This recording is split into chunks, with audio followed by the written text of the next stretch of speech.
It started with a knock I almost didn't hear. I live alone in a small apartment complex just outside Portland, Oregon. It's not the nicest place, but it's quiet, which I've always valued. I work nights as a security guard at a storage facility about 20 minutes away, so I sleep during the day, and I'm usually getting home just after sunrise. Most of my neighbors don't even know my name, and honestly, that's the way I like it. That morning, March 26th, I remember because I wrote it down later. I had just gotten home. I kicked off my boots, dropped my backpack by the door, and was halfway through pouring myself a glass of water when I heard it. 3 slow, deliberate knocks. Not at my door, but somewhere nearby. Muffled, like someone knocking on a wall or a stairwell rail. I paused, listened.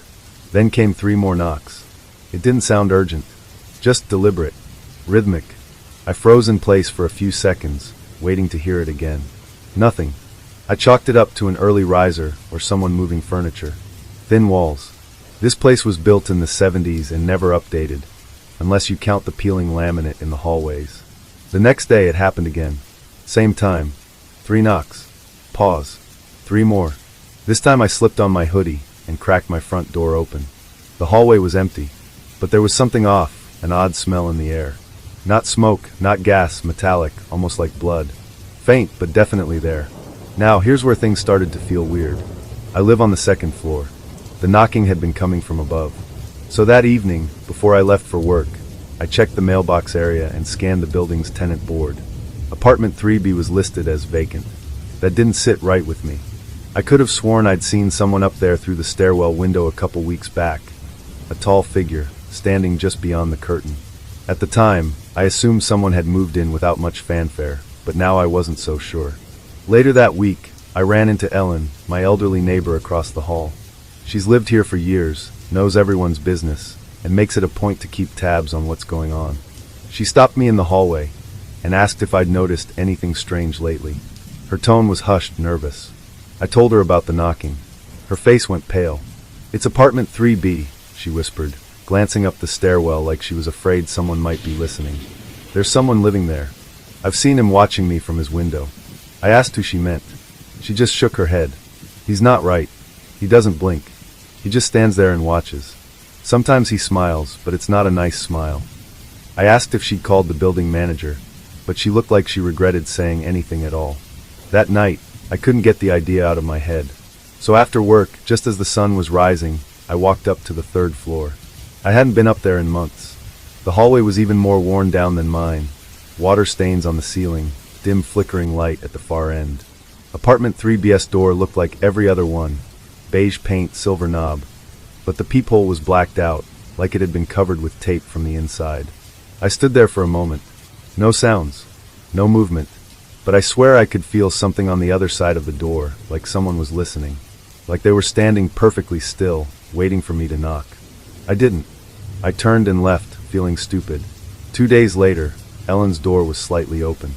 I knocked gently, then pushed it open when no one responded. Her apartment was dim and quiet. The TV was off, blinds drawn. Everything was in its place.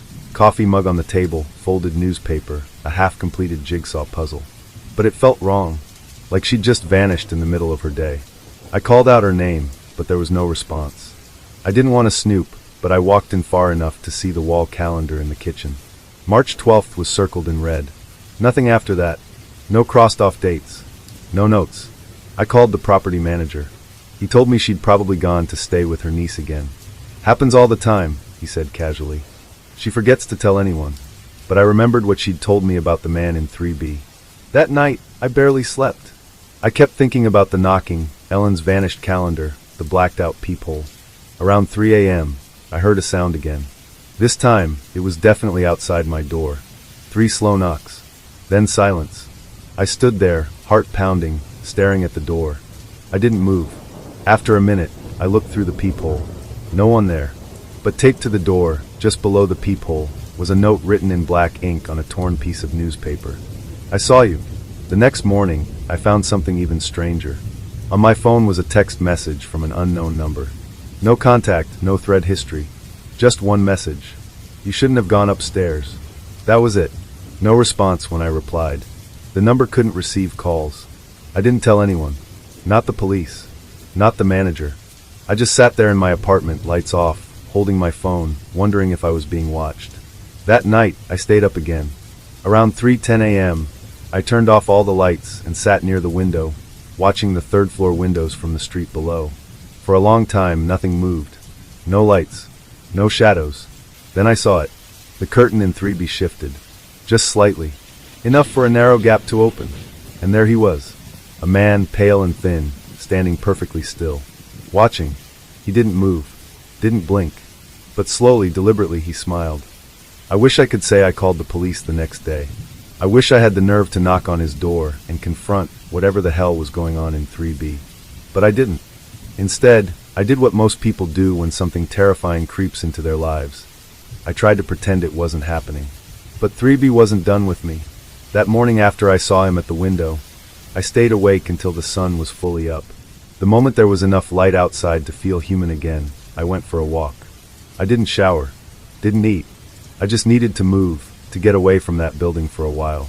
I walked for nearly an hour and tried to convince myself that I was imagining things. Sleep deprivation. Maybe the guy was just a weirdo, and I was letting my paranoia run wild. But when I got back to the apartment around 8 a.m., something had changed. There was a strange odor in the hallway. It was faint at first, like someone had left food out too long. But as I climbed the stairs to the second floor, the smell grew stronger. Sour organic wrong. It was strongest near the stairwell leading up to the third floor. It smelled like something rotting. I walked up the steps slowly, my stomach tightening. The closer I got to 3B, the heavier the air felt. It clung to the back of my throat, made my skin crawl. When I reached the landing, I stopped in front of his door. The smell was coming from inside. Something in that apartment was decomposing. I snapped a picture of the door with my phone. No real reason, just instinct, I guess. Some part of me wanted proof later. Proof that I hadn't made it all up. Then I turned and headed down the stairs, almost tripping in my rush to get away from that door. Back in my apartment, I tried to report it anonymously to the property manager. I said I thought there might be a dead animal in one of the units. He didn't seem particularly concerned. "These old buildings, man," he muttered. "Could be a rat in the walls. I'll send someone out next week." Next week. That night, the knocking started again. 3:13 a.m., like clockwork. 3 slow knocks. Pause. 3 more. But this time, I didn't open the door. Instead, I waited in the darkness, breathing as quietly as I could, phone in hand. I inched toward the peephole and looked out. At first, I saw nothing. Then movement. A piece of paper was being slid under my door. A torn envelope. I stared at it for a long time before finally picking it up. Inside was a Polaroid photo. The image was grainy, faded at the edges. But I could clearly make out my own front door, taken from a low angle. Like someone had been crouched right outside, pointing the camera up. Scrawled on the back in shaky handwriting were 4 words. "I know you saw. I barely slept that night." The next day, I tried to track down Ellen. I called hospitals, checked Facebook, even asked the mailman if he'd seen her. Nothing. It was like she'd been wiped off the map. Out of desperation, I knocked on 3A, Ellen's neighbor. A woman in her 50s answered. Her eyes were bloodshot and guarded. "You're not the first one asking about 3B, she said without me even bringing it up. "That place, something's wrong with it. Always has been." I asked what she meant. She hesitated, then opened her door wider, gesturing for me to step inside. I followed, and she shut the door behind us like she didn't want anyone to overhear. "Back in 2017, a guy named Mark lived there," she whispered. Quiet, kept to himself. One day he stopped picking up his mail. I remember because it kept piling up in the box. Finally someone called the cops. They found him sitting on the couch, dead. I asked how he died. Her lips thinned. They said natural causes. But there were signs. Weird things. All the mirrors in his apartment were shattered. There were scratch marks on the inside of the closet doors. And the strangest thing? His eyes were gone. My skin turned cold. They never figured it out. The cops cleared it up quick, called it an unexplained deterioration, and closed the case. I left her apartment with a pit in my stomach. That night, I made a mistake. I decided to set up a camera. I had an old GoPro I used to use for hiking. I mounted it in the peephole from the inside, pointing out toward the hallway. Just in case. I stayed up all night, watching from my couch, every light turned off. The knocks came at 3:11 a.m. this time. I didn't move. I didn't breathe. The camera light blinked red, recording everything. Then came a whisper, right outside my door. barely audible, like someone breathing words instead of speaking them. "Come upstairs." My skin broke out in goosebumps. I didn't move. I waited until sunrise, then checked the footage. There was nothing on the video. No person. No shadow. But the knocking? Crystal clear. The whisper? Caught on audio, chilling and inhuman. And then I saw it. A single frame, just one, that shouldn't have been there.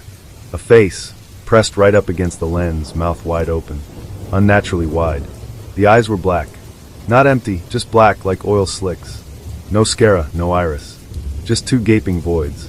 And I swear to God, in that single frame, the mouth moved. Not in the video. In the still image. Like the picture itself was alive.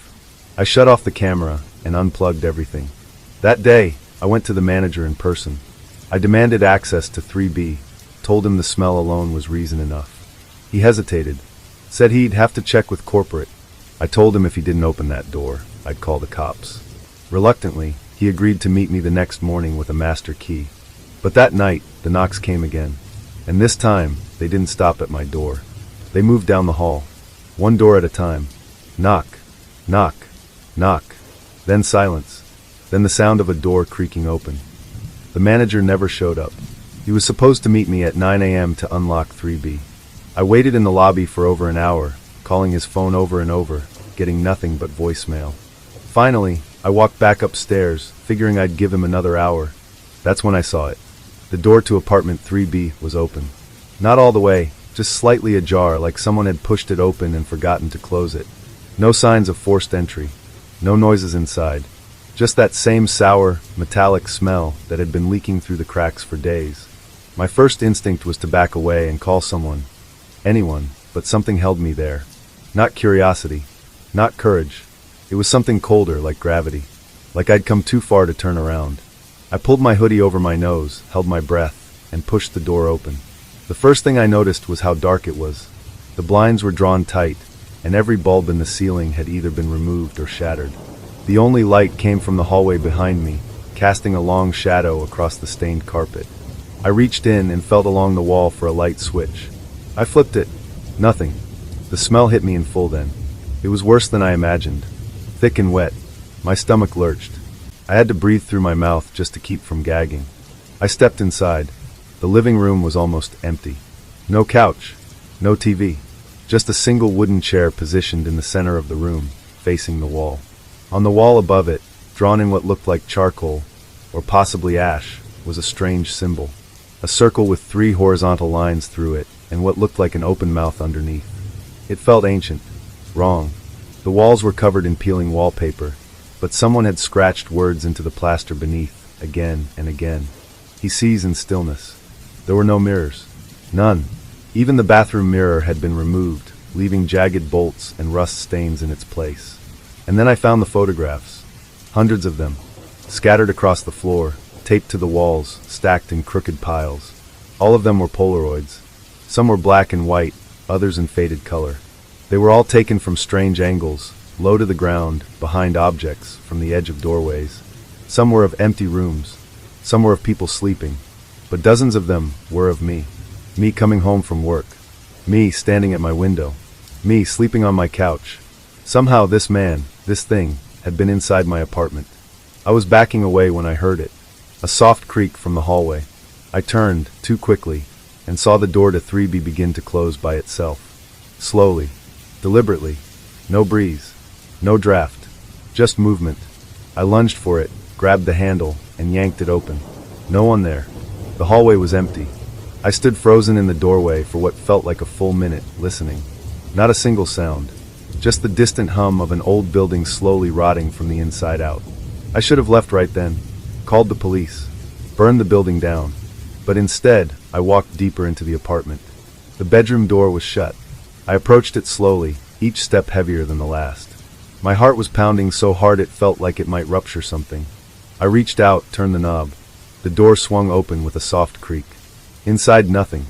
The room was empty, except for a mattress on the floor, stained and sunken in the middle. No sheets, no pillows. And next to it, a small wooden box, like a child's jewelry case. I knelt down and opened it. Inside were teeth. Human teeth. Some yellowed with age, others cracked. A few still had bits of dark gum tissue clinging to them. Mixed in were shards of glass, mirror glass, and old, rusted nails. That's when I heard the voice. Not out loud. In my head. You brought the light in. I snapped the box shut and stumbled backward. My ears began to ring. The walls of the room seemed to tremble. I turned and ran, bolting out of the apartment, down the stairs, out into the cold morning air. I didn't stop until I was in my car with the engine running, my hands shaking on the wheel. I didn't go back that day. I didn't go back at all. I packed a bag and stayed in a motel for 3 nights. When I finally returned to gather the rest of my things, the building was swarming with cops and maintenance workers. Someone had reported a gas leak. I asked what happened. They told me apartment 3B was empty. No furniture. No chair. No photos. Just dust and cracked floorboards. No one ever saw the manager again. The company said he quit without notice. Disappeared. I moved out a week later. I tried to put it behind me. I told myself it was some sick prank. A squatter with a warped sense of humor. But deep down I knew better. I've since learned something about that symbol on the wall. I posted a drawing of it in an obscure online forum. Only one person responded. Said it was part of an old ritual from Eastern Europe. Something used to draw attention from the quiet man. They wouldn't say more. But they ended their message with one sentence. If you saw his face and lived, he'll never stop watching. Last week, I found a Polaroid in my mailbox. No stamp. No envelope. Just a photo of my new apartment door. Same low angle. Same handwriting on the back.